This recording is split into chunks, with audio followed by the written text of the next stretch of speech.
Okay, I will start the webinar now. Yeah.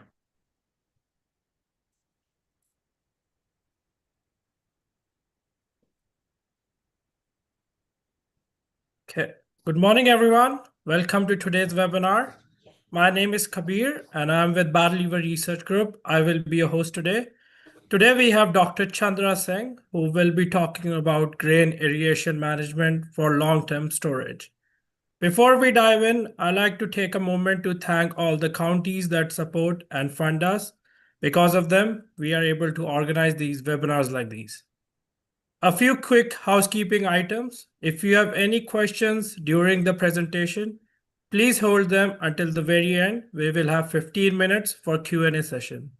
However, if something urgent comes up or you need my help during the webinar, feel free to type it in the chat section. I will be keeping an eye on it throughout the session. Without further ado, let's begin today's webinar. And now please join me in welcoming our special guest speaker. Over to you, Dr. Chandra. Can you hear me? Yes. Thanks, Kabir, for the opportunity. And good morning, everybody. If you are in Western Canada, good afternoon if you are on the Eastern side. And there may be some people joining from other part of the world. So good evening for those.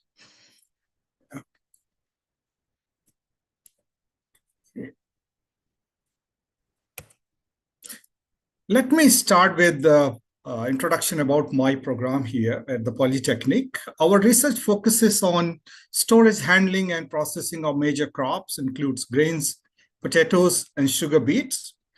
We have received funding of over $10 million in past 5 years, including 2.4 million CFI grant for establishing our center.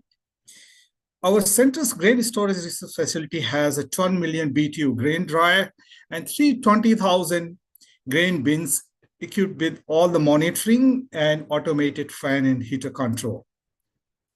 My research team usually includes 5 to 8 postdoctoral fellows, research associate, and some students with background in engineering, food science, food chemistry, horticulture. Some of them are also joining in today's presentation.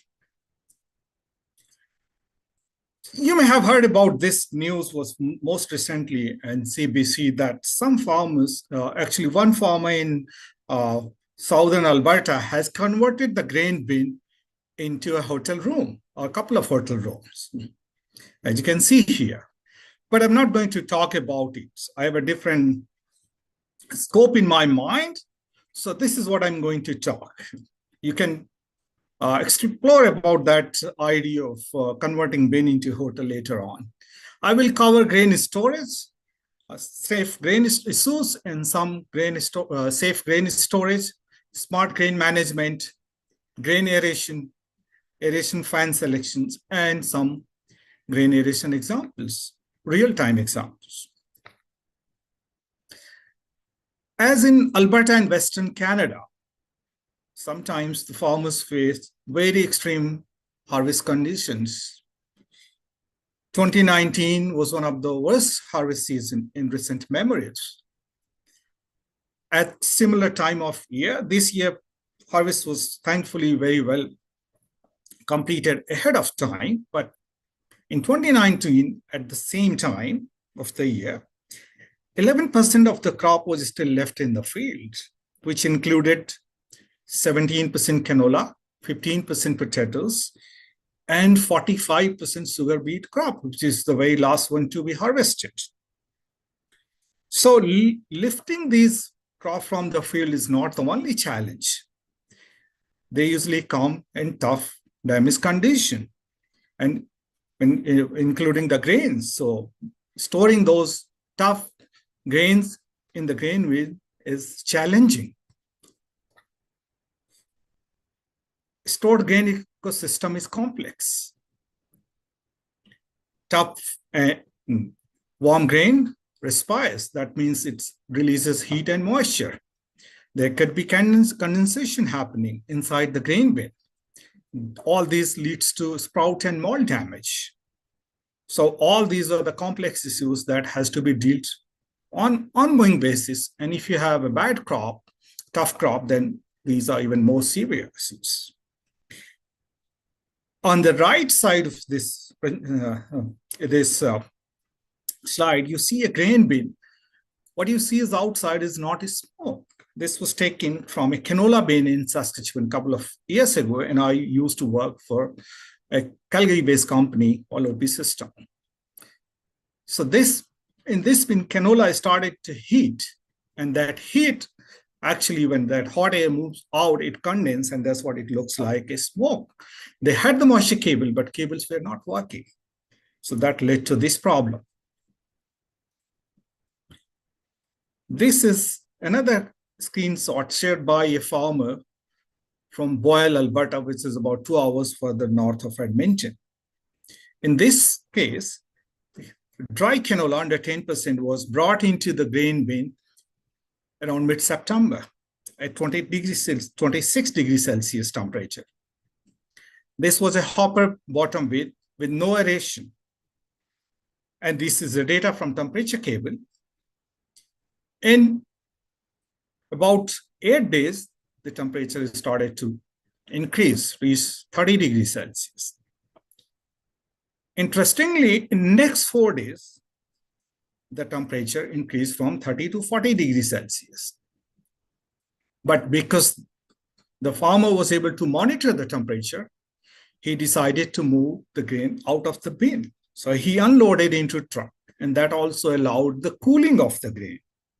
And then he left the grain in a truck and filled the grain back. And then temperature was under control. In the following summer, June 15th, that canola was sold as number 1, no discount, no damage, at 8.4% moisture content. So this shows how monitoring and taking timely action help you. If it was unchecked, it would have been a total loss, like we saw in the previous slide. Not every bin is monitored, or not every time we are so lucky.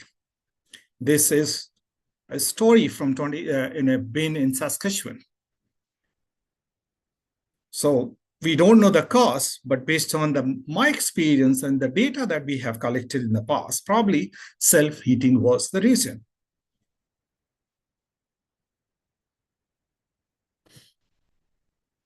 This was another corn bin in Iowa, Denison in Iowa in US. Again, no data about what happened inside, but I believe either it was self-heating, because it was for ethanol plant, so there may be the tough corn, or condensation, or combination of those. But these are the issues that tell us that we have to be proactively monitoring our grain and manage it for long-term safe storage. Head space condensation is another big problem, as would have been the case in these previous examples. Let me explain you condensation. You would often notice when you take out a pop can from your fridge and leave it inside the room, the relatively warmer air in the room hits the surface of the colder can, chilled can.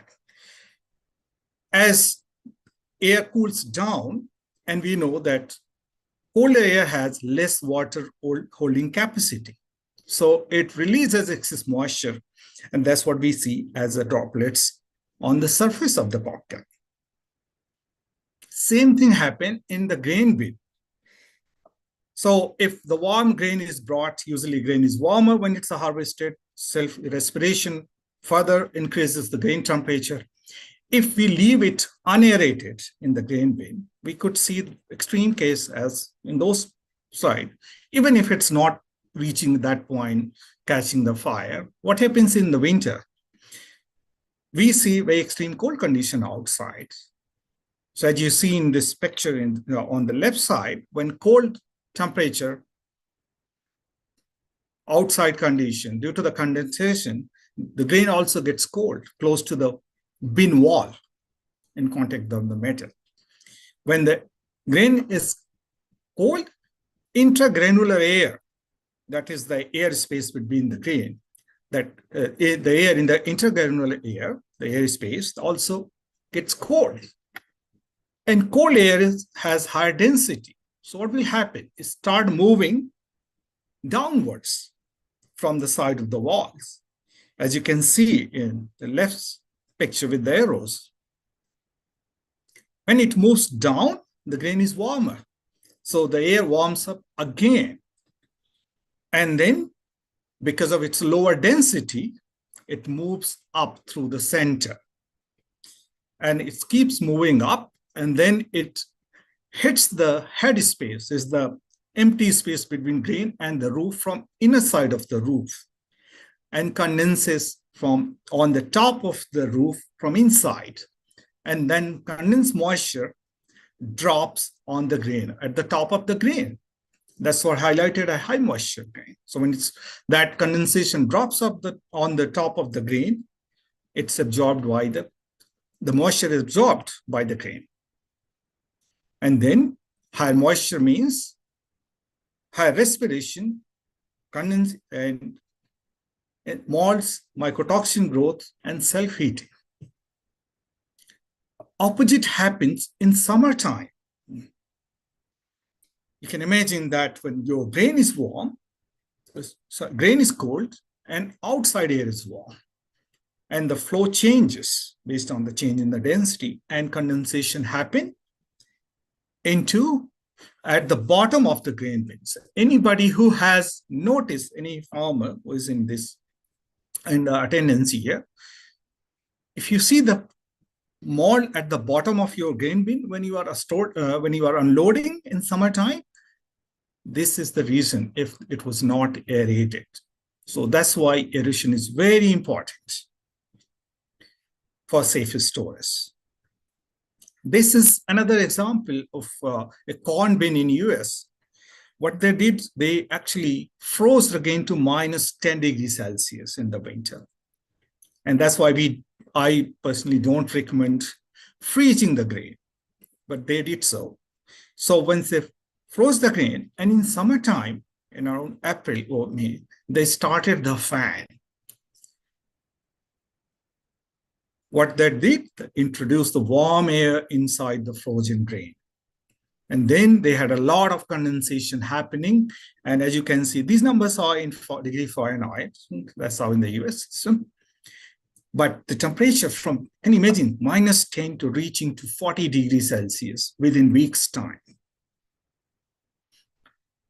They were able to monitor, and they moved the grain. Otherwise, it could have been one of those bins again that we saw in the earlier examples. So now we know all these issues causing problem for safe storage. Let me explain what is safe storage made. A term used for long-term storage of grain without any loss or spoilage. As a biomaterial, stored grain changes physically and chemically. Temperature and grain moisture are the two most important parameters or indicator of any quality or loss. Immature, broken, unclean grain with high foreign material has relatively shorter safe storage period, tend to spoil more and faster. Safe storage period is cumulative. That means it's not based on the final condition of the grain that's stored. It's all the storage conditions since the harvest and moving to storage at different temperature, moisture combination, all account for total shelf life of the grain, which I will show in my next slide.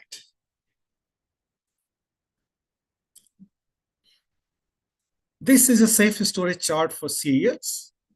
If you look on that, so on the top is the grain moisture and the side is temperature. And those combination of moisture and temperature determine the safe storage. And these are number of days that can be safely stored, considering 0.5% dry matter loss. So in general, 14% and below, 12 to 14 is safer for the cereals. If it's cooled down, then you can store more than 270 days. If it is soybean, then that number is 12. If it is canola, it's below 10%. But as I showed you in the slide, there's no guarantee that 10% canola will not start heating. So it should be monitored, aerated, but in general, this chart gives you the idea how long it is. I was talking about cumulative life. So if you look at example, say 17% wheat stored at 20 for 20 days or 10 days. If you look at 25 degrees Celsius, 17% moisture, 25 degrees Celsius storage, the life is 20 to 30 days. Say, assume it's 20 days only life, lower side. And if you assume 10 days, that means you have already consumed half of the shelf life of that grain. And that is storage condition. If you dry it to 14% and extreme left side in the green section, say its storability is 160 days. But since it has been stored at 17% for 10 days, half of the life has been consumed. So you're not storing it for 160 days now. The life, safe storage life is only half of 160, for example, to 80 days. So that's why all the conditions after the harvest should be accounted when looking at the safe storage. So now we know the storage issues, what they are and what damage they do, and we know what are the safe storage requirement in terms of the grain moisture and temperature. How do we achieve it efficiently? We can use smart grain management. It's cloud-based, all integrated platform that many of the companies they offer, or you can also integrate some other products as well. I'm not going to cover all in today's presentation, but still mentioning that monitoring. Yes, I showed that how the farmer was able to monitor the canola temperature increase and then handle it without any damage. Modify is the change in the condition, which are temperature and moisture in general. So how you modify by using aeration, cool it, or dry it. Treatments. So you can monitor the conditions, for example, insects, and then you can apply phosphine, and you can also monitor how effective the phosphine concentration, how long it actually lasted. And that will tell you whether your treatment is effective or not. And if you see further insect activity, then you increase the doses or frequency of application. Modeling is also another very important tool. Rather than monitoring and looking at the actual condition, modeling can help you in forecasting or predicting what is going to happen to the grain. So it can be added to your grain management system as a tool. Before you monitor, see the condition, you can actually forecast that. So my focus is today on monitoring a little bit and more on the modification, which is only temperature control through aeration. Grain stored is always at risk of spoilage due to self-heating, condensation, mold growth, and insect infestation. Monitoring of grain moisture, temperature, insect activity, CO2 level, phosphine are vital to develop best grain management practices for safe storage. Grain monitoring not only ensures safe storage, but also provides early warning. So when you see the increase in temperature, then you know condition might go really bad. So you take the corrective action. Also, I have not yet covered the aeration part, but monitoring ensures effectiveness of aeration. So if you're running aeration fan, you will see the change in temperature based on the conditions of the grain. So it's very important to have a monitoring system. In fact, each bin should have at least temperature cables. I recommend both temperature and moisture, but at least temperature cables. How do we do that? This is a smart grain management system. This is a grain bin or grain silo. As you can see at the bottom, it has aeration fan that transfer the air to the grain bin through transition duct. At the bottom, there's a perforated plenum through which air moves up, and it's either dried or cools the grain as it's moving up and up. So you can both dry and cool. You can add a heater also in front of a fan. It has moisture cables, temperature cables to give you the depth-wise spatial distribution of grain moisture and temperature. It also has insect detection device. You can monitor electronically the insect activity. It has headspace sensor that can actually tell or avoid headspace condensation based on the dew point measurement through exhaust vents. So it releases in air before it starts condensing based on the grain condition and dew point. It also has a local weather station, planification. You can also add CO2, phosphine sensor, a lot that can be done and monitored remotely or wirelessly.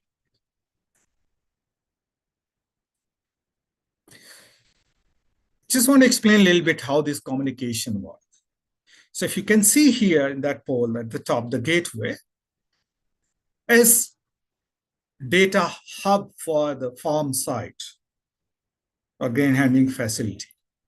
It wirelessly communicates to the cable node, as you can see on the top of the grain bin, which is solar powered wireless, and collects all the grain data, temperature, moisture, CO2, phosphine concentration.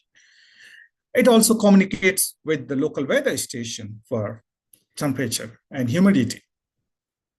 It also communicates with the fan node through the fan radio.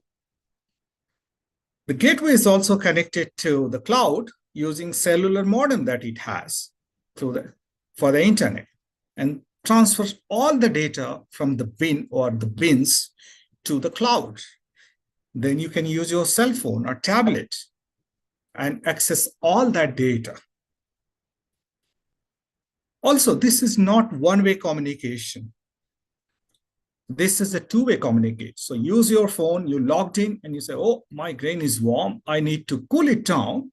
And you set the fan control to aeration based on the setting, your target temperature, target moisture, or as soon as you put it into the automated aeration mode, that information or command is sent to the gateway through the cloud and this cellular modem, that internet access that it has.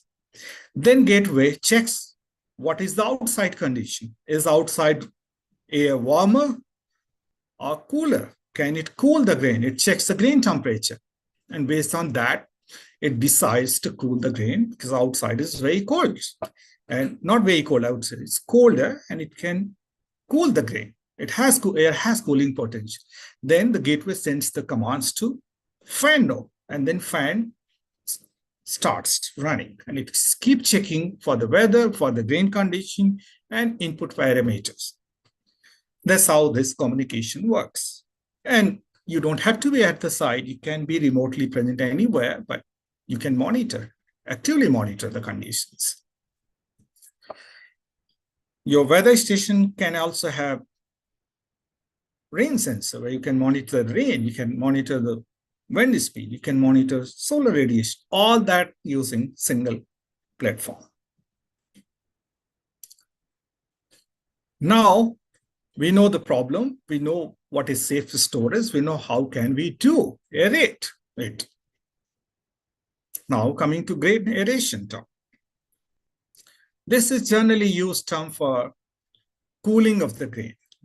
Sometimes referred as aeration drying, but in general, in North America at least, aeration means cooling the grain and using the potential of ambient air. We are fortunate, we are lucky that we get cool winter condition that help us to utilize for cooling the grain and keeping it safe. Grain typically harvested at high moisture and temperature respires. It releases heat and moisture. So aeration eliminates that heat and moisture, thus prevents the growth of mold and insects. Grain can be held safely for longer duration with efficient aeration. It also stops moisture migration due to temperature gradients. If you recall one of the condensation slides, I showed you how The difference in temperature near the walls and in the center creates the air currents moving whether up or down and creates a condensation. Aeration can help maintain the uniform temperature and avoid the condensation.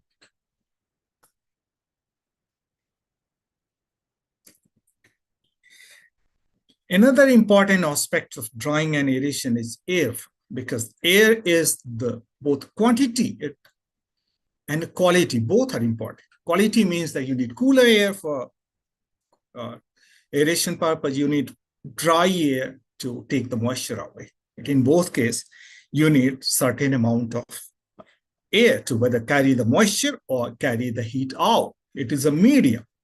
So it's very important to have sufficient and uniform airflow. In these two pictures that were taken from our grain storage bins at our research farm, on the left side is the peaked gain configuration. That's how when you do the top loading, this is naturally it forms a heap from the top and restrict the airflow through the core, in the center. Why is that? Air takes the path of least resistance. As in center, the height of grain is more, static pressure is more, and the air will move through the sides. That means the grain at the core, peaked, will not be cooled or dried because the air is totally blocked. And I've seen that could be zero airflow at the center.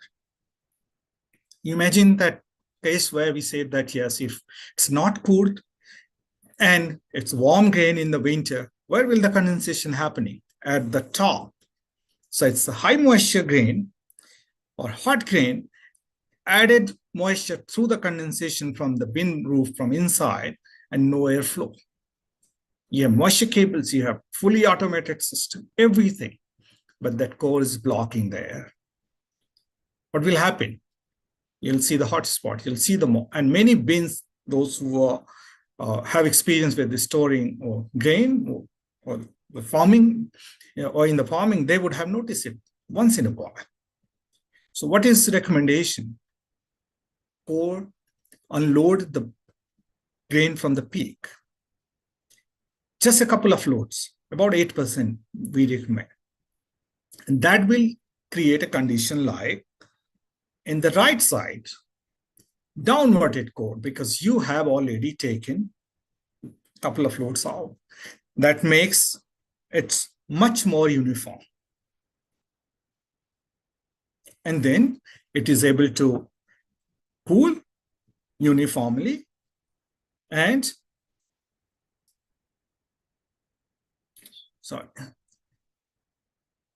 provide uniform airflow rate for drying as well as aeration.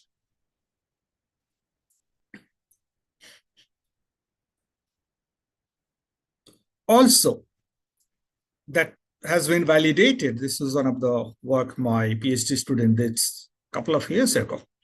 You can see that how his CFD modeling work is able to tell you how will be the static pressure change, how will be the airflow distribution.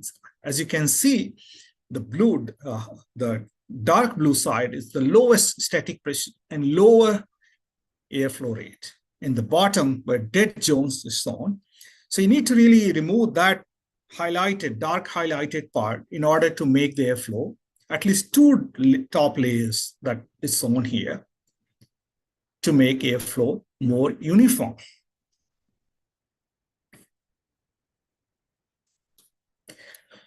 These are different airflow requirements for various grain conditioning operation. Drying, in-bin drying here, drying means in-bin natural air drying, requires a lot more, 10 times more air to carry the moisture, whereas cooling is 1/10 of that is sufficient, so 0.15 to 0.25 CFM per percent. But remember, it has to be uniform. Even if you have this airflow rate, if the grain is peaked in that configuration, you may still have the risk of hotspot in the core area.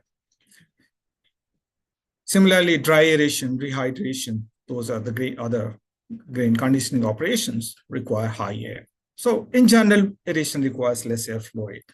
but it requires uniform airflow. So fan selections become very important in ensuring that you have sufficient airflow rate. So grain type is very important. If you intend to store corn, the kernel size is bigger, then means porosity is more. There's enough intergranular space to move air through. So you might get enough airflow with that fan in corn bin. But think of canola. If you're storing canola, it's a tiny round with very compact configuration. There is not enough space for air to move through. That means static pressure will be high. You need a different fan configuration. Also, your objective, whether you are drying or purpose is permanently just cooling the grain in your bin. Aeration needs just 1/10 of the airflow required for drying. Also, the bin, how big is your bin? Bin diameter, bin depth, how tall is your bin? What type of flooring you have, whether you have channels, pipes, ducts, or you have full floor perforation, which is ideal and recommended to have in a grain bin. Desired airflow rate, again, is tied to the objective. All these will be factors in deciding which type of fan is required. Two common fan types are axial fan, centrifugal fans. Typically, axial fan is recommended for aeration purpose only. Up to 10 horsepower in range, high speed, relatively low price. There may not be major difference, but that could be one consideration. Relatively noisy, but preferred for low pressure. So if the bins are not very tall in purpose aeration, they will be okay. Then we have centrifugal fans. Definitely, if you are planning to use the bin for drying and then cooling, recommendation is to have centrifugal fans. And we have seen actually some of the farmers in peace region, we recommended and they changed the fan, and it's a big improvement in their airflow. Both low speed, high speed configuration, up to 60 horsepower, not seen over 30 horsepower range fans in general, maybe expensive, low noise, but they can actually force air through high static pressure. That means through the taller bins. This is an example, actually. We did there's a fan programs that we use. You can also use, we use this to generate based on the bin depth and grain type. This is wheat bin, 48 feet diameter with 3 different fan types. So you can see the blue line, the very bottom one with the axial fan. And also you can notice that as you increase the grain depth, your airflow is lower because your static pressure is changing. So the same fan, if you increase the grain depth, will deliver less and less air. So if you're not getting enough air, maybe you can reduce the grain depth, unload some grain, and that will improve your. The top one, orange one, is with low speed centrifugal fan. In this bin, if you are planning to dry the grain, then recommendation would be to go with low speed fan. And probably not filling up to 32 feet. If you bring it down to 28 feet, and that's why if you recall that table I showed, you are about 0.75 CFM per bushel. That will allow you to dry. And then obviously you can use more air and cool it faster. So rather than 150 hours, 200 hours, you might be able to cool it in 80 hours or 60 hours. Now coming to some examples actually for drying. I think somebody asked me from India wanted to join. So I thought maybe I'll have both some cooling examples from warmer countries and some from colder countries, like in Canada. This was a data collected in Australia when I used to work there, and Southern Australia, actually, near Adelaide. The harvest is total opposite in that part of the world. They harvest, here we harvest when we move close to the winter, it's opposite. Their harvest is just in the beginning of summer season. January is the hottest month, 40 plus temperature, but in November, when this bin was filled, as you can see, some of the grain was coming at more than 35 degrees Celsius. That's the temperature. Most of the bin in that you see is between 25, 35. That creates actually the perfect hotspot for insect development. In those countries, including India, insect is a big problem. So the goal is not to cool it to 2 to 3 degrees Celsius. Mold is rarely a problem. In this case, the grain was here. Grain moisture was 11 point, as you see on the top. It was a barley bin with the moisture of 11.4%. So it's fairly dry. There won't be any molds, but insect will thrive. So we need to cool it down using natural air. Daytime is very hot.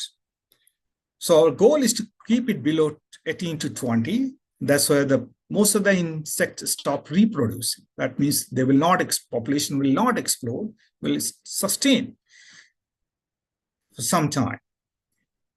Ideally target will be 15, but it depends on the cooling potential of the air. You might be able to do it. In that part, we still had sometimes rain, sometimes cooler night. So we automated it to aeration. We used the cooling potential of natural air. And January 30th in 2019, we were able to bring it down to below 20, and we might have got, I don't recall, to 16 or 17. But this was a 50,000 bushel, 48,000 bushel grain bin, I guess. But we were able to achieve that part. How? With active monitoring, with automated control. And in the middle, you can see those are the tiny green dots. Those are the sensor locations for temperature and moisture. So we were able to achieve aeration cooling in that part of the world in extreme summertime. Now coming to the storage in aeration in Canada. This is the data from our research farm. We have stored canola this year in 2 bins out of 3.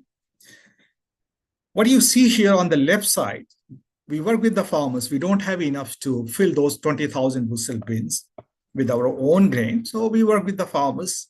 We have some nice collaborators. They bring in grain and we store. Then they decide whenever they want us. We collect the data, but they can decide to sell it whenever they want.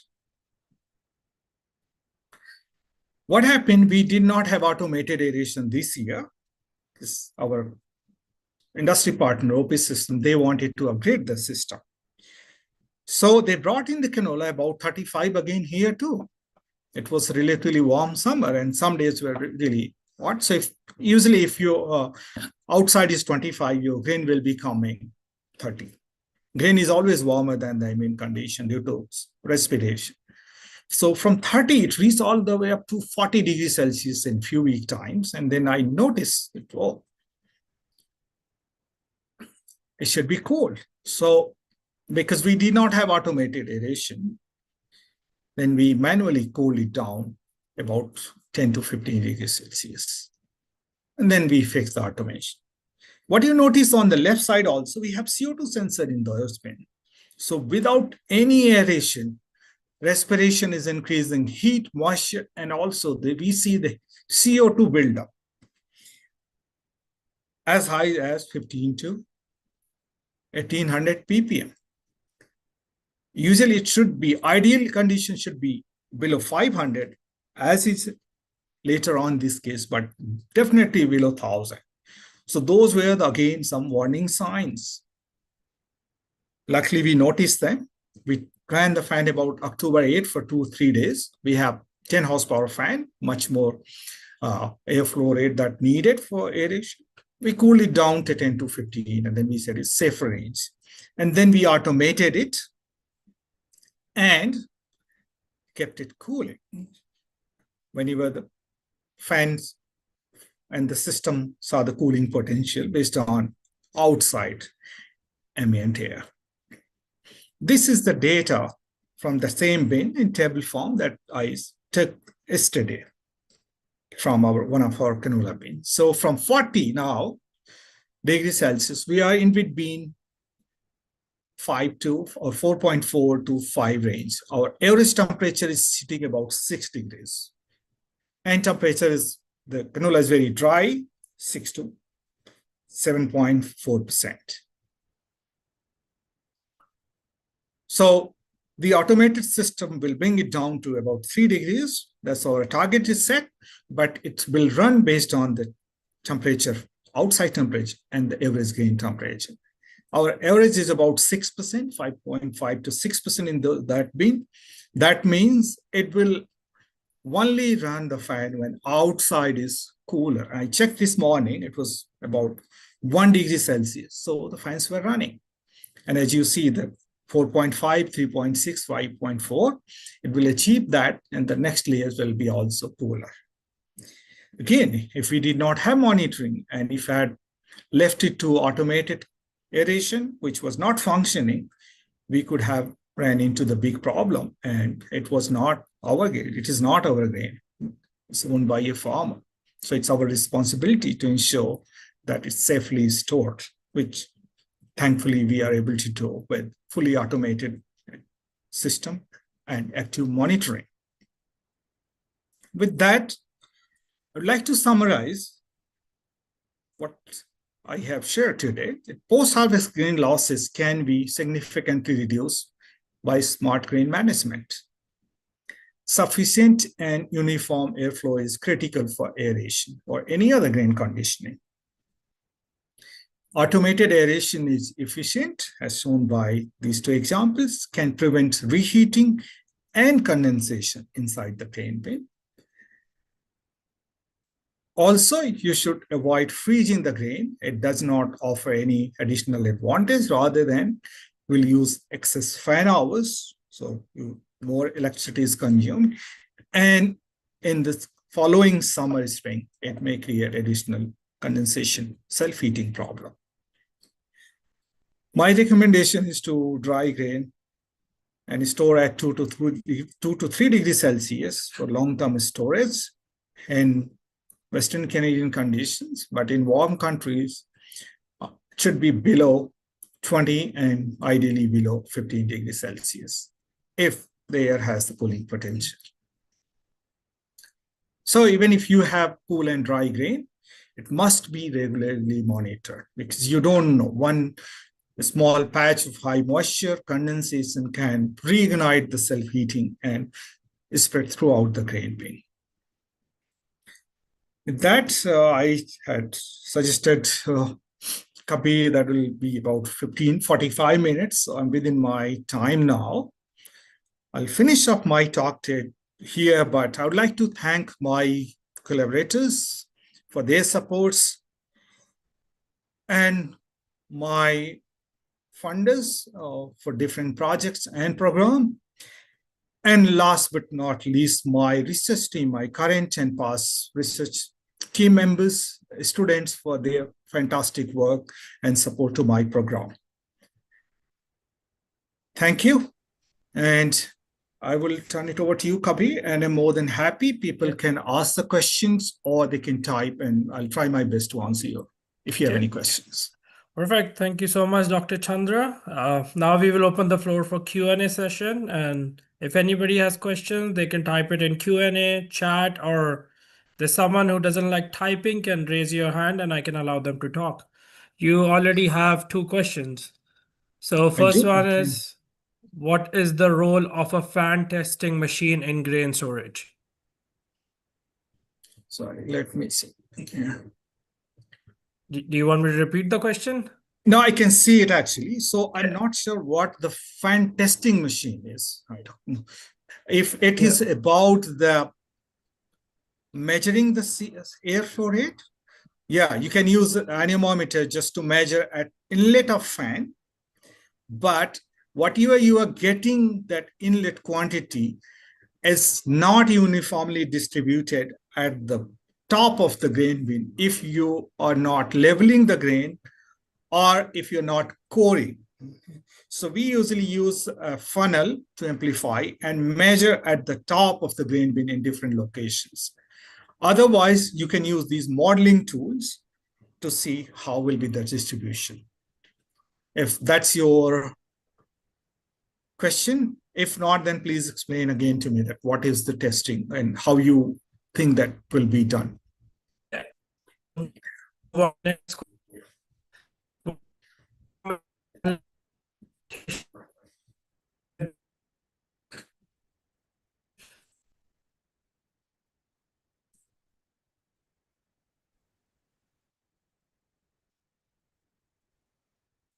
What was the next question, Copy? Do I see it or no?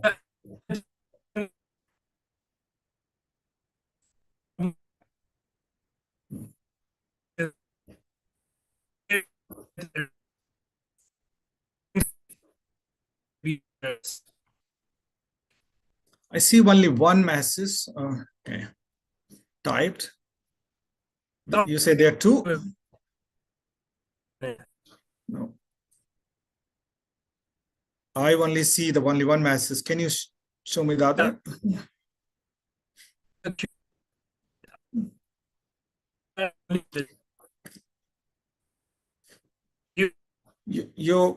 Your voice, I'm missing it. Yeah, I'm losing your voice. Okay, I see now. So, okay.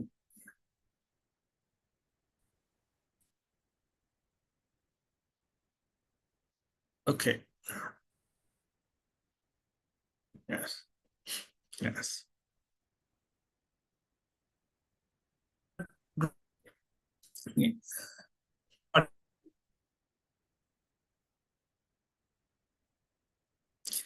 Yeah. So first question that the challenges is, as I mentioned, is that you have enough airflow rate, and how it can be addressed is that's what I give you some examples that if you have enough airflow rate, you have monitoring, that means you have input temperature input. What I did not go into much details is that if you allow any warm air, if you introduce it at the bottom, and that's we also face in Australian trial. So you have daytime, if you introduce any heat into it, even if just with the fan itself, and that once it's introduced, it will reheat all the grain because the only way heat can move out is from the top. So that will go through again the whole, and then the whole cycle you have to complete. So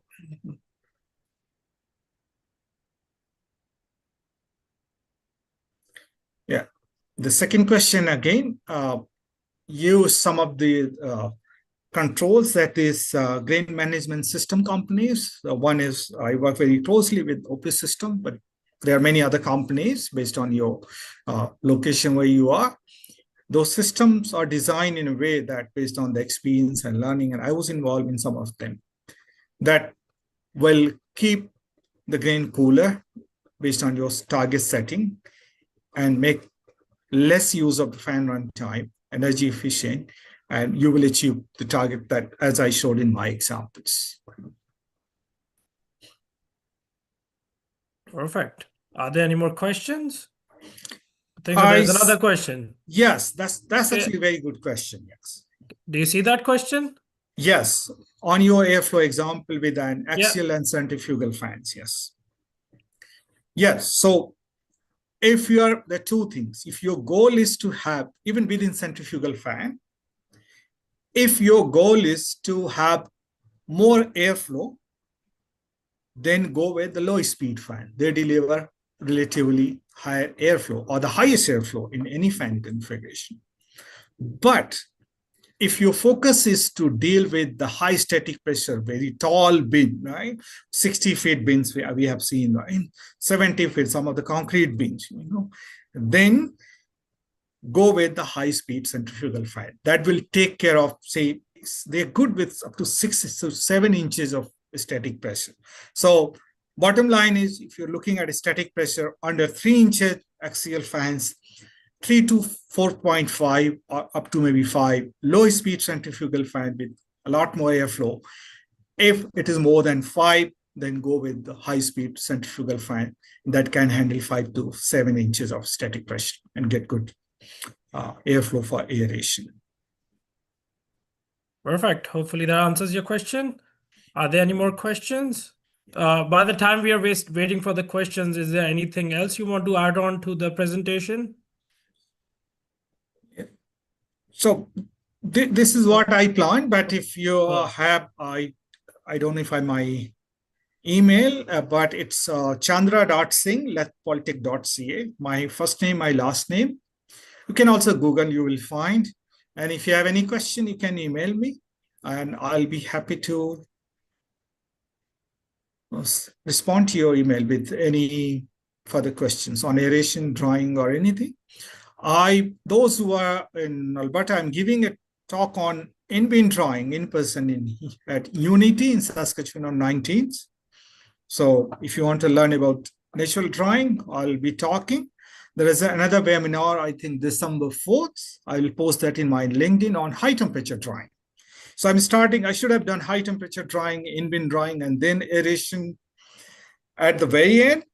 But it's just, I started with aeration based on what I was asked to talk about. So there are 2 other opportunities. Perfect.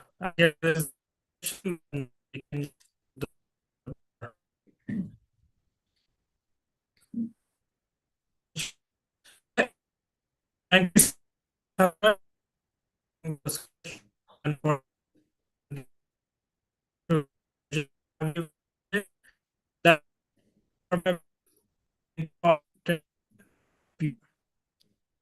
Sorry, I have difficulty. The voice, I'm losing the voice. So can you please type maybe? Yeah. Kabir, if you can hear, can you type, please?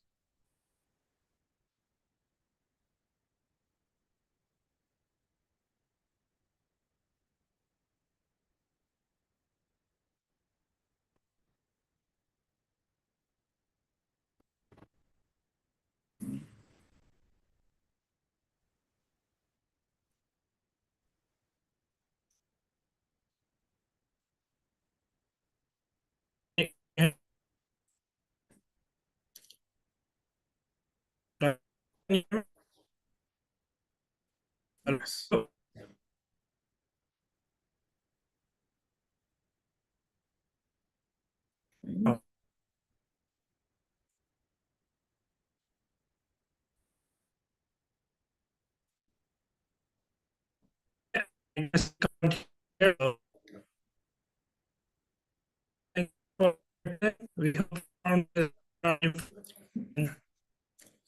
I don't know if the problem is on my side, but I'm not able to hear anything. I'm sorry about it.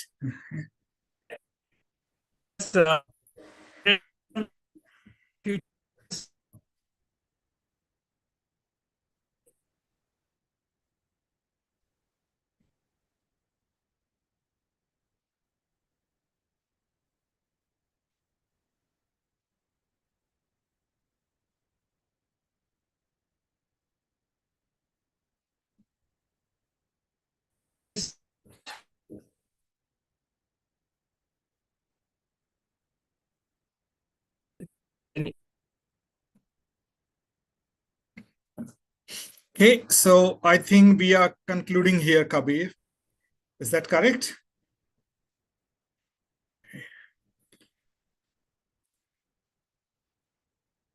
Okay.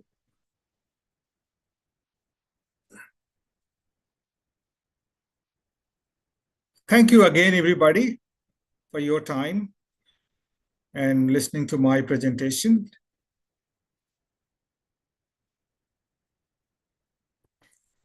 Yeah, I will stop my presentation, and not sure if Kabir is still there.